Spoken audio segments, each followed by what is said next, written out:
Chapter 6. Credit diverts production. He that is surety for a stranger shall smart for it, and he that hateth suretyship is sure. Proverbs 11:15. The old term surety is not widely used today. The term today is this, cosign. The warning is still as valid today as it was in the days of Solomon. Do not cosign a note for a stranger. But Solomon went beyond this. He recommended that nobody cosign a note for a friend either. Proverbs 6:1-5.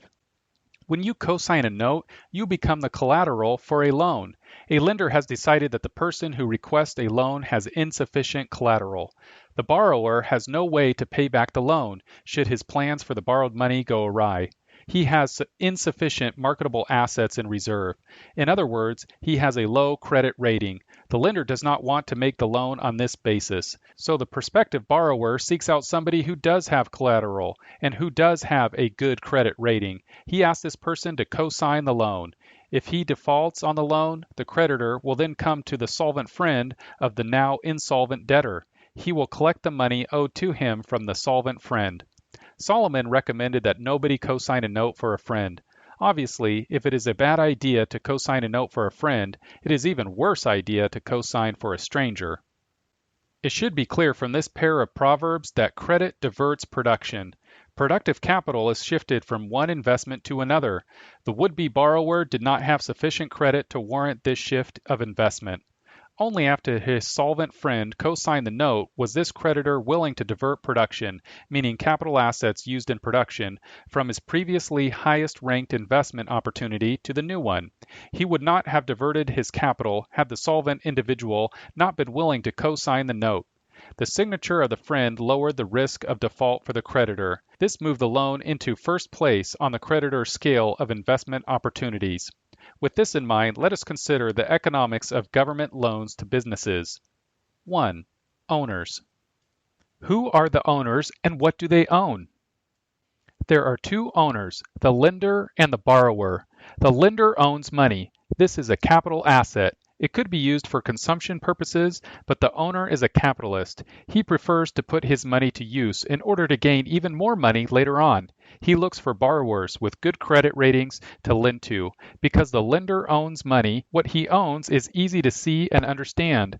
What is not easy to see or understand is what the borrower owns, credit worthiness, at some rate of interest.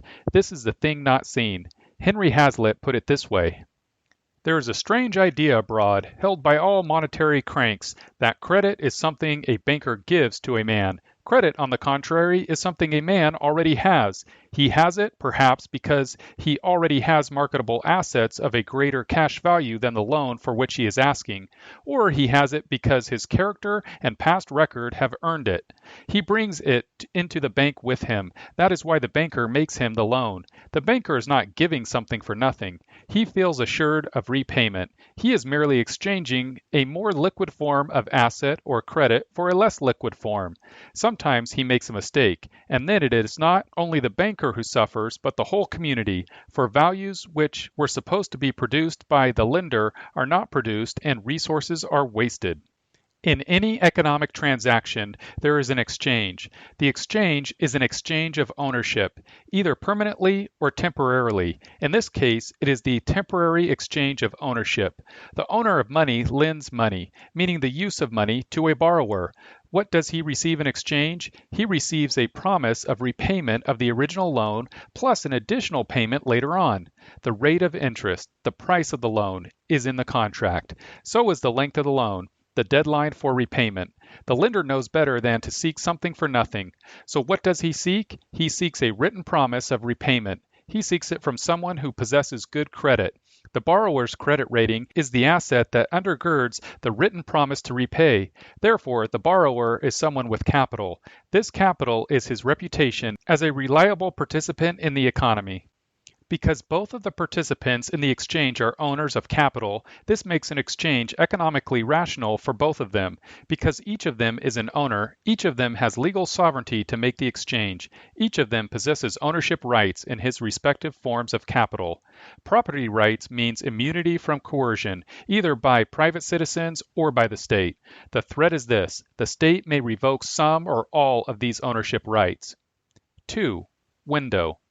Because each of the participants has the right to make an exchange, each of them can act to achieve his goals. Each of them seeks to improve his situation.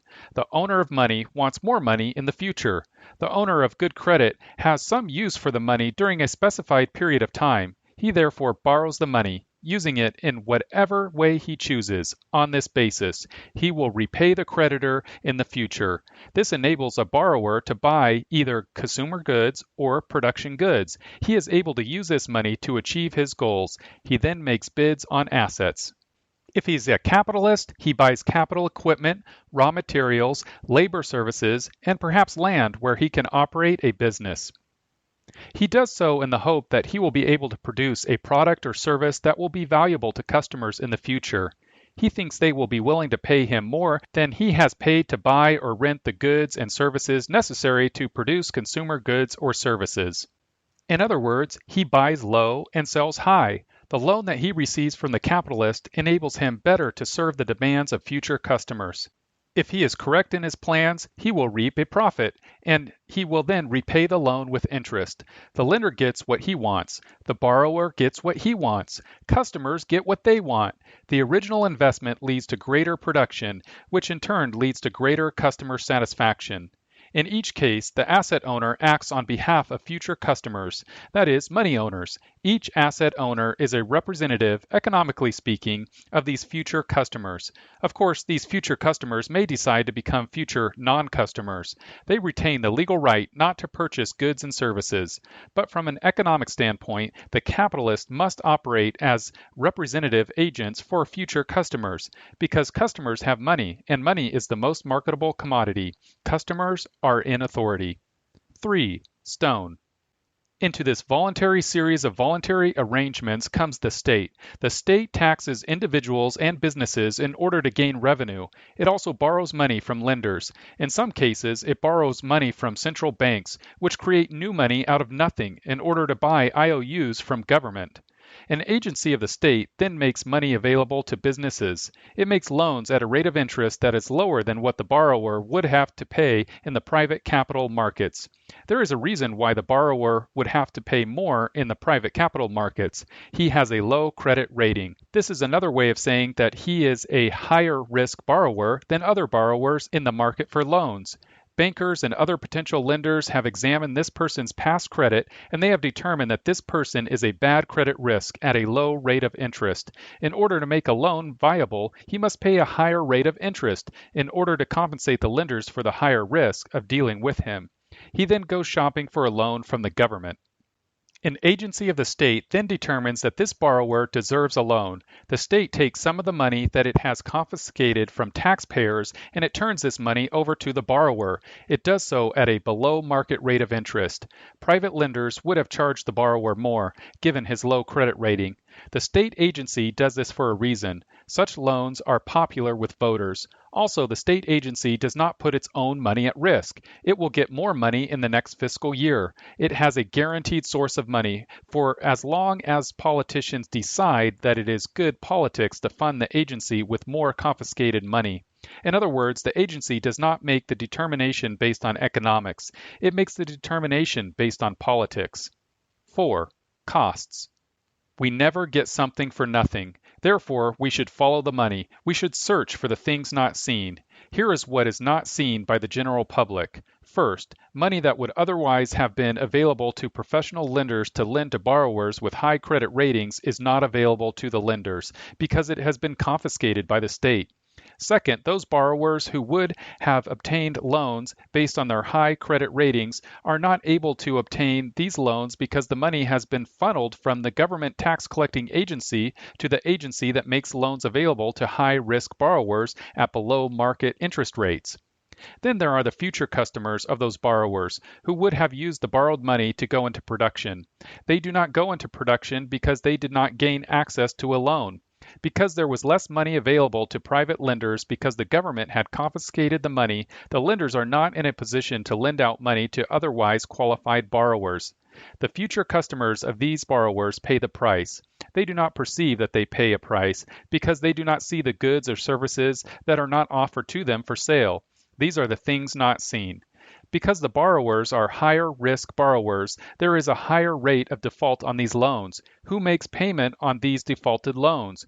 Who has co-signed the notes? The taxpayers. They do not know that they have co-signed the notes, but they have. The government agency that lent the money, which was confiscated from the taxpaying public, does not pursue the now bankrupt borrowers. The agency writes off the loans. This is wasted capital. But then, sure as clockwork, the agency has these lost funds replenished by politicians in the next fiscal year.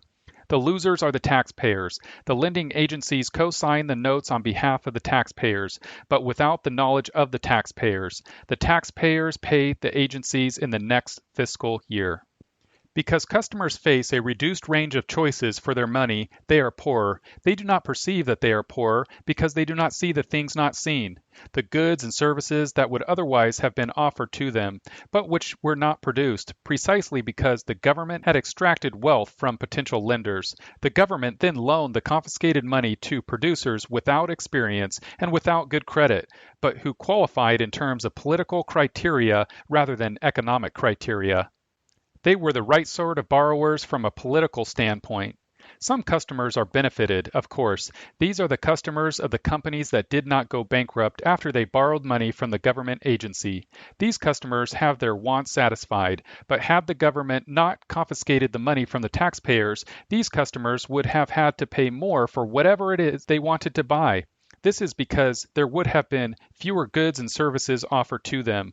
The entrepreneurs and capitalists who would have borrowed the money in the private markets, but who could not do so, would have produced a different set of products and services. They would have served other customers.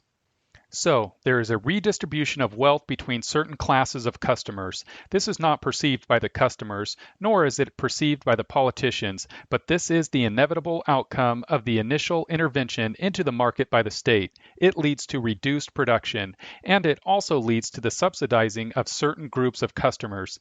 These customers are subsidized by those customers who did not find the goods and services they wanted at prices they were willing to pay because of the original intervention into the marketplace. 5. Consequences. The result of the intervention, as always, is reduced economic growth. These producers in the marketplace who have good credit ratings and who were willing and able to borrow money from lenders do not get access to the money they need in order to go into production. This reduces production. At the same time, those borrowers who qualified politically for the loans from the government did go into production, but because they were higher credit risks, the rate of default exceeded those rates of default common among private lenders. This capital is wasted. It is not lent out by the government agency the next year because it never comes back to the government agency. Instead, the borrower defaulted on the loan. Government-supplied credit diverts production from high-output producers who would otherwise have met the demands of customers. It shifts production to high-risk producers. This subsidizes the customers of those high-risk producers who do not go out of business and default on their loans. In other words, capital is shifted by government intervention from high-output, low-risk producers to lower-output, higher-risk producers. This leads to reduced production. It leads to reduced rates of economic growth. It leads to a reduced supply of capital. It therefore leads to reduced per capita wealth in the society. Conclusions. The existence of various kinds of subsidies to businesses, especially export-oriented businesses, is an old story. It goes back to mercantilism in the 16th century. Adam Smith did his best to refute the errors of mercantilism in 1776, but the errors still persist. Generally, the big money in credit diversion is associated with big businesses, but the justification politically always is the help that government loans give to small businesses. This is comparable to the justification of farm subsidies. The overwhelming percentage of the farm subsidies go to large-scale agribusiness organizations, but the justification is always in favor of saving small farmers, who constitute about 2% of the American population. Big businesses are much better at lobbying than small businesses are. They have more money to spend. The voters hear about loans to small businesses, so they accept the idea of government loans to small businesses. This provides the political cover. The thing not seen politically is this: most of the money flows to big businesses. The government becomes the literal cosigner of the notes, so big businesses then borrow on the credit of the national government. The lenders benefit because they have what they believe to be a solvent cosigner of notes. Big banks, big businesses, and big government siphon off money from the general public, and the agency of this confiscation does so by co-signing the notes. Solomon knew better.